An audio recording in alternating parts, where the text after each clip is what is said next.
Hello everyone, welcome back to our channel. Today, we're going to talk about something that can truly change your life, creating a personal budget.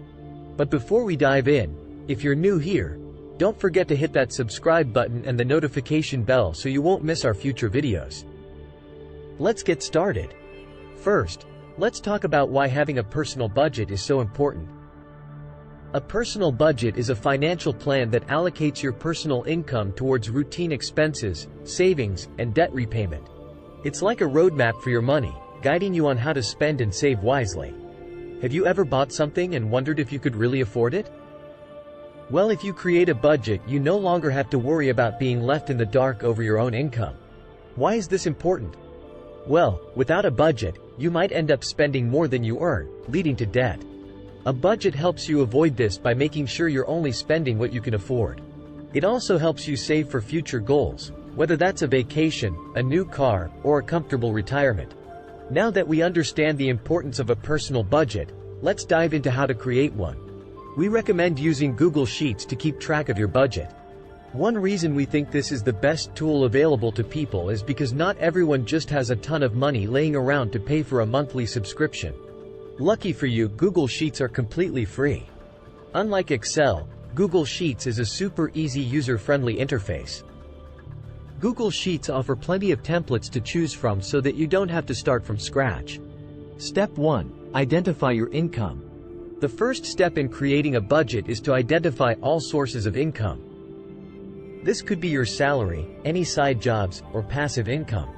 Categories for the very essence of a budget. These serve as the structural framework that holds together all the financial planning.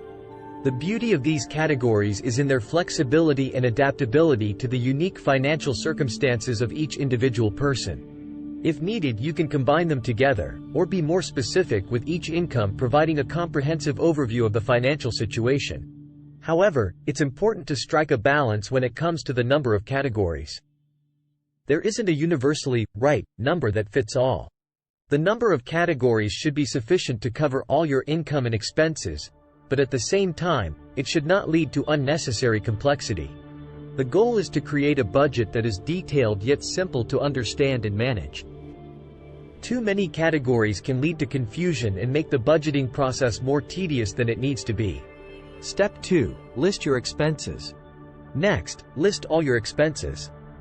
This includes fixed expenses like rent or mortgage payments, and variable expenses like groceries and entertainment. Depending on how much you spend each month, this can become very overwhelming and oftentimes the reason why people don't budget in the first place. Luckily, when using Google Sheets, there are formulas that you can input to provide yourself with the easiest and smoothest budgeting experience possible. For example, Google Sheets can automatically add all your columns together, leaving more time to organize your spreadsheet than getting the numbers right. Step 3. Set your goals. Now, it's time to set your financial goals. These could be short-term goals like saving for a vacation, or long-term goals like saving for retirement. Setting financial goals is an essential step in managing your finances effectively. It's a process that requires careful thought and planning. It's not just about having money in the bank, but about ensuring that your money is working for you in the best possible way. It's about making sure that you are financially secure, both now and in the future. It's about taking control of your financial destiny and making your money work for you. Short-term financial goals are just as important as long-term ones. They provide a sense of immediate accomplishment and can often serve as stepping stones towards achieving your long-term goals. For instance, saving for a vacation is a common short-term goal. It's not just about the trip itself, but about the discipline and financial management skills you develop while saving for it. It's about learning to prioritize your spending and making sacrifices in the short term for a rewarding experience in the near future. On the other hand, long-term financial goals, like saving for retirement, require a different approach. They demand consistent effort and discipline over a long period. These goals are often more challenging to achieve, as they require you to think about your future needs and to make financial decisions that will benefit you in the long run.